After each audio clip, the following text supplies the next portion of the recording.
Shalom, selamat malam Bapak Ibu, rekan-rekan para pejuang pendidikan Kristen di Indonesia. Senang sekali kami dari Majelis Pendidikan Kristen dan juga Bara Digital Ministry kembali bisa menyapa Bapak Ibu, rekan-rekan semua yang menyaksikan live streaming pada malam hari ini. Harapan kami Bapak Ibu semua dalam keadaan yang baik-baik saja dan bisa mengikuti pembelajaran pada malam hari ini dengan lebih rileks dan bisa mencerna setiap materi yang disampaikan oleh narasumber kita pada malam hari ini dan bisa diaplikasikan dalam setiap lingkungan di mana Bapak Ibu berada. Nah, malam hari ini dan bertepatan juga di hari spesial di mana kita merayakan Hari Pendidikan Nasional atau Hardiknas. Malam hari ini kita akan belajar tentang buku digital untuk anak usia dini, setuju atau tidak setuju. Nah, Bapak Ibu rekan-rekan semua yang mau bertanya berkaitan tentang topik kita pada malam hari ini bisa akan kita diskusi dengan Ibu yang akan menjadi narasumber pada malam hari ini. Siapa ibunya? Saya akan memperkenalkan narasumber kita yaitu Ibu Dr. Randa Grace Deborah Kumara, MAT. Beliau adalah Pengurus Harian Bidang 1 Pengembangan Pendidikan Majelis Pendidikan Kristen di Indonesia dan juga adalah konsultan pendidikan. Ibu Debbie atau Ibu Deborah yang biasa kita sapa dengan Ibu Debbie adalah juga koordinator Sekolah Samaria. Bapak Ibu rekan-rekan semua yang mau bertanya, saya persilakan. Nanti kita akan ada sesi diskusi dengan Ibu Debbie. Sebelum saya serahkan ke Ibu Debbie, kita akan berdoa terlebih dahulu. Mari kita berdoa. Bapa yang baik, kami mengucap syukur untuk kebaikan Tuhan dalam kehidupan kami. Terima kasih ya Bapa. Saat ini kami akan belajar melalui hamba-Mu Ibu Debbie dengan materi yang sudah dipersiapkan. Kami mohon hikmat pimpinan kuasa Roh Kudus Tuhan menyertai hamba-Mu Ibu Debbie dalam setiap pemaparan materi yang akan disampaikan. Kiranya bisa menjadi berkat bagi kami semua. Dan rekan-rekan yang mengikuti juga Tuhan berkati. Setiap jaringan perangkat yang kami gunakan juga Tuhan berkati agar berjalan dengan lancar. Dalam nama Tuhan Yesus kami berdoa. Amin. Baik Bu Debbie, saya persilakan. Malam Bapak Ibu. Selamat Hari Pendidikan Nasional. Mari kita yang dipercaya oleh Tuhan sebagai guru, sebagai orang tua yang bertemu dengan anak-anak setiap hari, mari kita teladani atau kita ingat apa yang diajarkan oleh Ki Hajar Dewantara, Ingarso sung tulodo, ing madio mangun karso tutwuri handayani. Mari kita terapkan itu supaya anak-anak kita atau generasi bangsa kita di masa depan itu menjadi pemimpin-pemimpin yang baik. Begitu ya. Baik, mari kita mulai saja diskusi kita hari ini ya, Bu Susan, begitu ya. Kita akan membahas sedikit agak-agak perdebatan sebenarnya tentang buku digital untuk anak usia dini. Setuju atau tidak setuju? Bu Susan, saya mau tanya dulu sama Bu Susan. Kalau Bu Susan ini tim setuju atau tidak setuju terhadap buku digital untuk anak usia dini, Bu Susan? Sejujurnya saya sendiri bingung, Bu. Saya suka buku fisik atau ya yang fisik ya Bu, untuk dekorasi. Oke. Tapi saya suka buku digital lebih gampang ya Bu ya, dibawa kemana-mana, bisa baca di mana saja. Lebih gampang lah Bu kalau buku digital. Betul. Baik, mari kita ini pertanyaan saya ya, kita ke slide yang pertama. Pertanyaan saya ke Bapak Ibu yang menjadi guru atau menjadi orang tua, kalau kita punya kesempatan memberikan buku kepada anak-anak, apakah buku fisik atau buku digital? Terutama untuk usia dini ya, karena kita hidup di era teknologi yang sangat canggih dan sudah makin pesat perkembangannya. Buku digital juga sangat menarik sebenarnya. Ada kelebihan dan kekurangannya dari buku fisik dan buku digital, dan ini pun sebenarnya cukup isu atau topik yang cukup hangat dibicarakan di kalangan anak-anak usia dini ya, pendidik anak usia dini, orang tua pun demikian. Mari kita coba kupas satu persatu ya. Oke, slide berikutnya. Nah, apa sih perbedaannya buku yang fisik atau buku digital? Kalau buku yang secara fisik itu seperti kita tahu itu mahal ya. Ada harganya harus bayar ya. Terus kemudian kalau yang buku digital agak lebih ekonomis karena ada juga yang gratis, misalnya banyak sekali website untuk literasi untuk anak-anak yang memberikan sejumlah koleksi bukunya banyak dan kita bisa akses dengan gratis. Tapi ada juga yang berbayar, yang harus berlangganan ya. Tapi kalau dengan berlangganan harganya sangat murah, mudah dijangkau dan itu koleksi bukunya sangat banyak gitu. Tapi kalau buku fisik memang cukup mahal karena kertas mahal sekarang. Kemudian yang berikutnya adalah tempat penyimpanan. Kalau kita punya buku fisik seperti Bu Susan tadi ya, saya juga punya koleksi buku-buku ya, kayak kita punya perpustakaan pribadi. Tempat penyimpanannya cukup banyak ya, cukup besar. Kita harus punya tempat khusus untuk menyimpan buku-buku dan kita juga harus rawat dengan baik. Kalau buku digital, dalam satu gawai saja ada banyak buku yang bisa kita akses. Kita tidak perlu ruangan yang banyak, hanya perlu koneksi internet atau dan satu gawai yang mumpuni. Gitu. Kemudian butuh perawatan. Dua-duanya butuh perawatan. Buku fisik butuh perawatan, buku digital pun butuh perawatan. Artinya perawatannya perawatan di gawai ya. Tapi kalau buku fisik, setiap buku harus dirawat. Misalnya kalau dulu kan banyak buku-buku, kalau ada yang masih rajin disampul atau harus kita buka ya, harus kita lihat ruangannya seperti apa. Kalau tidak bisa kertasnya dimakan rayap gitu. Jadi butuh perawatan buku-buku fisik. Kemudian ketersediaan buku. Nah, ini menariknya. Kalau buku fisik itu ketersediaannya mungkin terbatas dan dari tahun ke tahun nggak setiap kali tidak ada buku yang tersedia selamanya misalnya ya.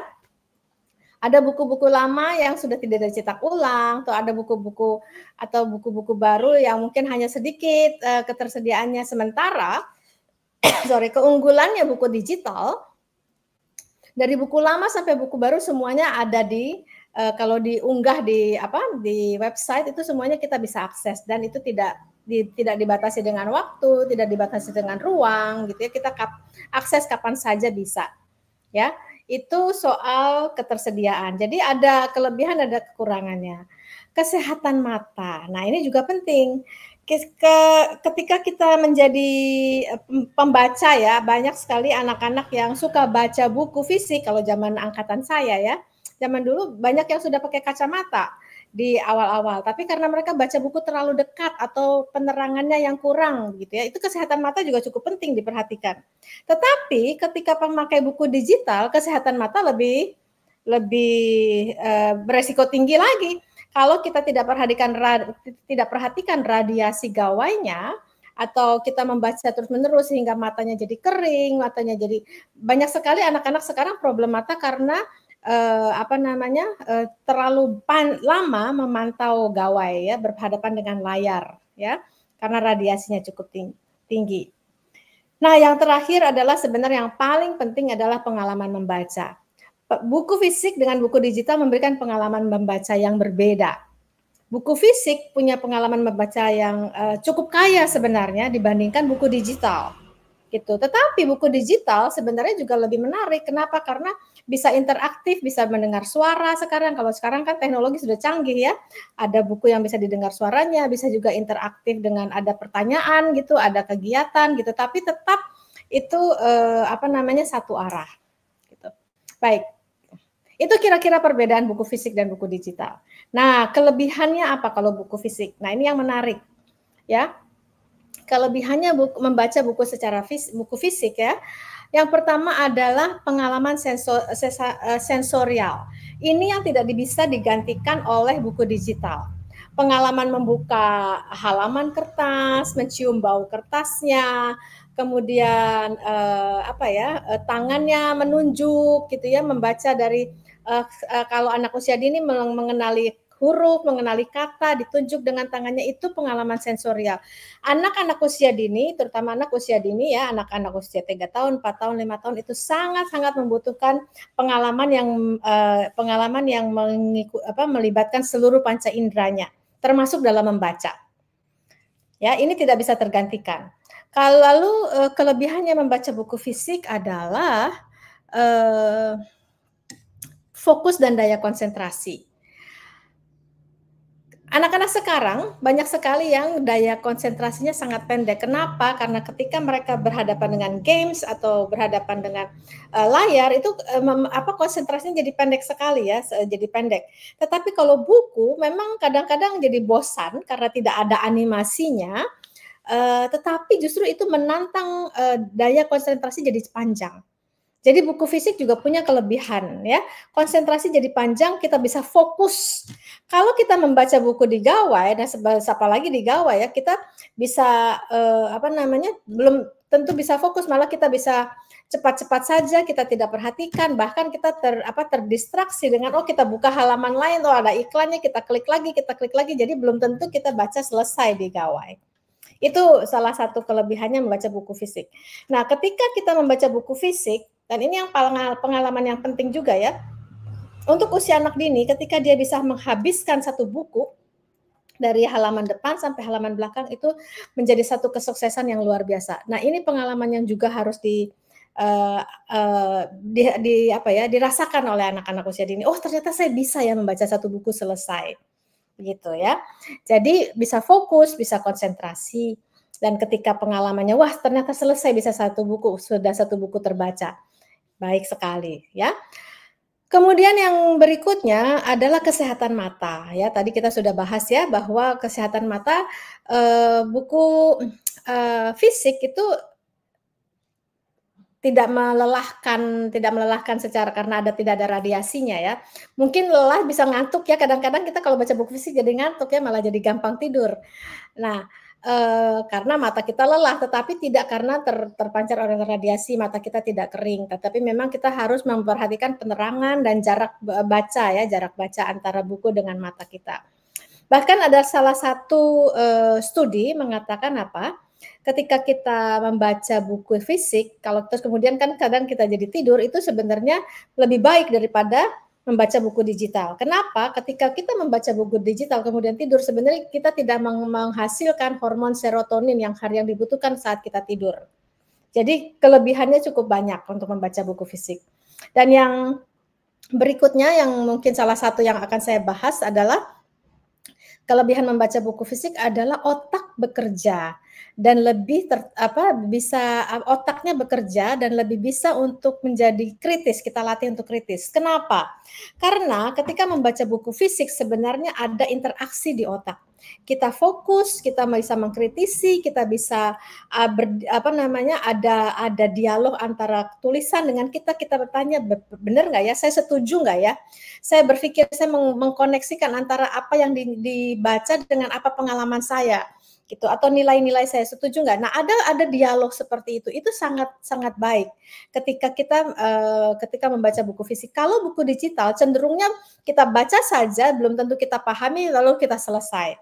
Bahkan belum tentu kita tertarik untuk menyelesaikannya sebenarnya. Jadi banyak sekali beberapa kelebihan membaca buku fisik dan tidak bisa digantikan oleh buku digital.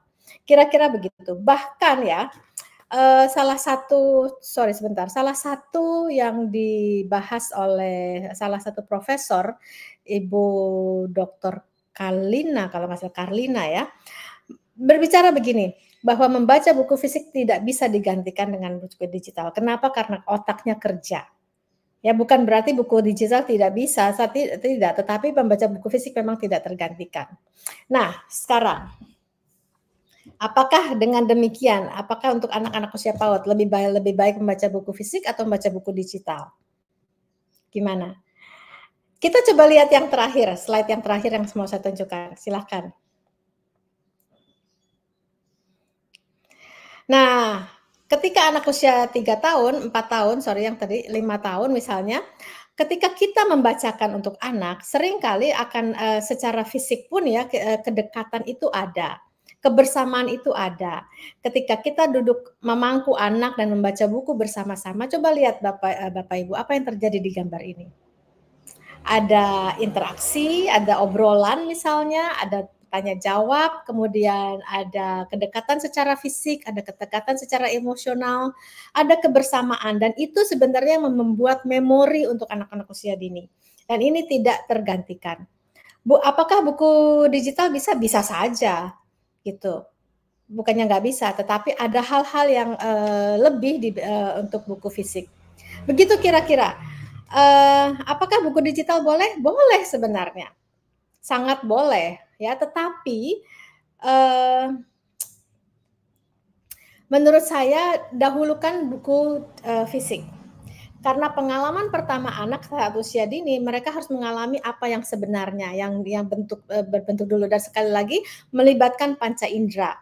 Jadi dia bisa pegang bukunya, dia bisa buka halamannya, dia bisa tunjuk dari kiri ke kanan, dia bisa cium bau kertasnya, dia bisa amati gambarnya. Itu pengalaman sensori, ya. Kemudian dia bisa berdiskusi, bisa berdialog dengan yang membacakan. Ya, ada kedekatan secara fisik dan secara emosional, itu penting, itu kelebihannya buku fisik. Tetapi sesudah itu dikenalkan buku digital boleh. Jadi tapi dia sudah tahu aslinya. Karena begini Bapak Ibu dan Bu Susan. Coba perhatikan anak-anak sekarang ya, perhatikan ketika hidup udah zaman sekarang, zaman modern, zaman yang serba nyaman, zaman yang serba instan. Saya mau tanya, berapa anak-anak yang sekarang yang tahu bentuk buah yang asli? Contoh buah mangga misalnya. Berapa banyak anak, terutama anak di kota, tahu bentuk buah mangganya yang asli seperti apa? Karena mereka kebanyakan taunya sudah dipotong buah mangganya atau sudah dalam bentuk jus misalnya. Sehingga dia tidak tahu aslinya seperti apa, dia tidak pernah pegang aslinya, dia tidak tahu bentuk apa, keras atau lembek atau kulitnya seperti apa, dia tidak bisa menggambarkan secara fisik, apalagi tahu tentang pohonnya mangga seperti apa. Berapa banyak anak yang tahu singkong itu seperti apa aslinya? Sebelum jadi singkong goreng misalnya, atau sebelum jadi apa ya, makanan ringan yang berbuat dari singkong. Nah, mereka harus tahu, harus bisa pegang aslinya, harus bisa raba, harus bisa lihat dan bisa merasakan. Nah, begitu juga dengan buku. Pengalaman membaca dengan buku fisik itu penting anak untuk usia dini. Tetapi apakah nanti dia bisa akses digital? Sangat boleh. Harus malah, karena dia bisa membandingkan dua pengalaman itu. Begitu kira-kira untuk buku fisik atau buku digital untuk anak usia dini. Begitu Bu Susan? Wah, Ibu Debbie, terima kasih. Menarik sekali. Sendiri agak ini ya, agak tertegur dengan mau pilih yang mana ya, buku digital atau buku fisik ya. Karena secara pribadi saya suka fisik karena bisa untuk dekorasi rumah lebih kayak wah bagus banget sih kelihatannya. Ada buku dalam rumah, kayak mau baca juga bisa langsung kita cari halamannya, langsung lebih enak aja kalau secara ini. Tapi kalau untuk digital nyaman dibawa kemana-mana, tapi ada bisa menjadi masalah di gangguan mata dan sebagainya ya Bu ya. Ada hal-hal yang bisa. Ada satu fakta yang menarik Bu Susan, mau tahu nggak? Ya. Apa kalau itu? ternyata ya ada studi yang juga ada survei yang menyimpulkan bahwa orang Indonesia lebih tertarik dengan buku fisik. Menarik ya, orang Indonesia lebih tertarik dengan buku fisik. Jadi buku digital memang mungkin belum banyak untuk orang Indonesia. Tetapi fakta yang menarik lagi adalah juga studi yang mengatakan dan dibandingkan negara-negara lain, berapa orang Indonesia yang membaca? Tahu nggak? Nah. Ternyata orang Indonesia dibandingkan negara lain cuma 1:1000 yang membaca. Artinya apa? Ketika dia baca buku fisik ya, tetapi kalau nggak baca, dia nggak baca sama sekali. Ya kan? Nah, sekarang pertanyaannya di Hari Pendidikan Nasional ini, kita mau anak-anak kita seperti apa? Kita mau anak-anak kita punya wawasan yang luas kan? Kita mau anak-anak kita bisa menulis. Ya, pada banyak kesempatan saya menemukan guru atau orang dewasa, kita pun ketika kita tidak banyak membaca, kita tidak bisa menulis. Ya kan? Nah, mulailah dengan anak usia dini, tanamkan untuk membaca dan gemar membaca. Ketika sudah gemar membaca, maka dia akan meneruskan baca itu, sehingga ketika dia banyak membaca buku fisik atau buku digital, sebenarnya dia punya kemampuan menulis. Kemampuan menulis tidak akan susah berkembang kalau tidak dimulai dengan membaca. gitu. Jadi berilah pengalaman membaca yang menyenangkan untuk anak-anak usia dini. Kira-kira gitu Bu Susan. Iya, benar Ibu Dewi, terima kasih. Walaupun di dunia kecanggihan ini ya teknologi semakin canggih, orang tua juga kadang memberikan orang tua juga harus diberikan warning ya Ibu ya, supaya tidak membiarkan teknologi begitu saja untuk anak-anak, karena kita lihat kecanggihan zaman sekarang, anak-anak usia dini juga sudah bisa mengakses segala macam ya Bu ya, dengan digital yang mereka pegang. Betul. Mau mereka bisa baca atau nggak bisa baca, ketampilan fisik, tampilan di layar digital itu membuat menarik mereka untuk melihat digitalnya ya Bu, secara tampilan ininya Bu ya. Ada pertanyaan Ibu. Ya. Bagaimana buku digital mempengaruhi kebiasaan membaca dan minat literasi anak usia dini dalam jangka panjang, Bu? Nah, begitupun juga dengan buku fisik, Bu. Saya terus terang saya belum baca apakah studinya ada pengaruhnya gemar membaca ada perbedaan apa tidak gitu ya. Tetapi yang saya temukan di lapangan, ketika anak-anak dari usia dini gemar membaca buku fisik, maka akan mudah sekali membaca yang digital. Tetapi sekali lagi sudah gemar membaca, maka dia punya kemampuan menulis. Jadi mulai dulu dengan gemar membaca, dan mulainya dari mana? Mulai dari buku fisik. Apakah digital boleh? Boleh saja. Tetapi itu dia ada kekurangannya ya ke digital itu, kalau kita tidak fokus maka akan mudah terdistraksi. Jadi sebaiknya ketika anak-anak usia dini, ketika kita memberikan pengalaman membaca yang menyenangkan, biarlah anak-anak membaca dengan orang tuanya, seperti foto tadi.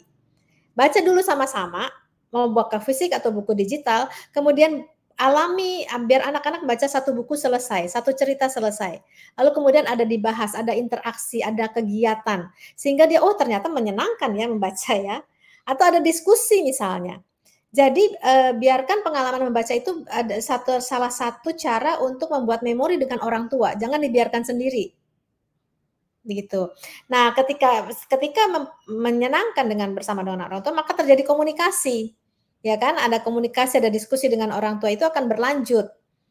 Tetapi kalau dibiarkan sendiri dengan digitalnya, kita juga nggak tahu tuh anak baca apa, kita nggak tahu apa itu anak baca selesai apa tidak. Kemudian dia mungkin terdistraksi dengan ke YouTube atau ke yang lain, sosial media yang lain, kan kita tidak tahu.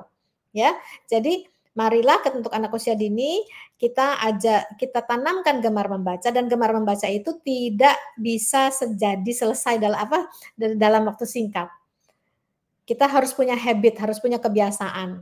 Mari membaca bersama anak-anak kita gitu. Setelah kita punya kebiasaan dan akhirnya anak-anak mengembangkan kebiasaan membaca itu sendiri, baru kita bisa lihat bahwa itu berjalan jangka panjang. Gitu kira-kira Bu Susan. Semoga menjawab. Baik, terima kasih Ibu Debbie. Ada pertanyaan seperti ini Bu. Kalau orang tua ini sudah mensodorkan supaya membaca lah, mulai dari hal-hal kayak baca dongeng dan sebagainya ke anak. Tapi anak ini kayak nggak tertarik dengan buku. Pokoknya orang tua berusaha untuk bisa meningkatkan daya baca untuk anaknya. Tapi anaknya kayak nggak doyan dengan buku, atau mau baca buku tuh kayak apa sih? Kayak dia kurang mau dengan buku. Tapi kalau hal-hal yang lain cepat untuk belajar. Untuk bukunya sendiri, untuk tertarik dengan membaca atau bahkan untuk buka buku atau dan lain sebagainya, itu kayak kurang tertarik untuk anak usia dini ya Bu ya. Ya. Ini orang tua sudah berusaha ini. Ya. Nah, bagaimana nih Bu? Kira-kira ada tips yang lain nggak bagaimana supaya bisa meningkatkan anak ya, meningkatkan daya tarik untuk anak supaya bisa membaca dan tertarik dengan buku? Pertama, mulai dengan minatnya dia. Jangan dari minatnya kita, mulai dari minatnya dia. Misalnya dia lebih suka kereta api. Anak-anak laki jarang loh yang suka baca buku. Betul, saya paham.